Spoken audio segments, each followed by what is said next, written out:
Giris, udah Laris, capek gue main bola terus. Jadi kita duduk aja di pos yuk, biar adem. Nah, Edi bagus tuh. Ide dong.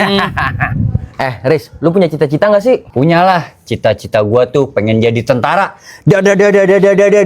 Anjay, keren lu. Pasti gagah dan pemberani ya. Yoilah, kalau lu punya cita-cita juga nggak? Gua ada sih cita-cita, cuma gua nggak tahu kesampaian apa enggak. Emang apaan cita-cita lu? Gua pengen jadi. Woi, Li!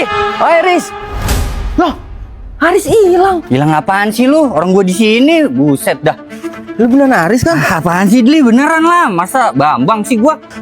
Lu jangan bercanda, Riz. Gue serius nih. Ya, iya, gua juga serius. Ini gua Haris. Lu kenapa sih? Gua dari tadi udah main bola di lapangan sama lu, Riz. Terus habis main bola, kita ngobrol berdua di sini. Kok tiba-tiba lu bisa keluar dari sini sih? Li, tadi kan gua kabarin di WA kalau gua tuh mau makan dulu. Lah ini gua baru dateng.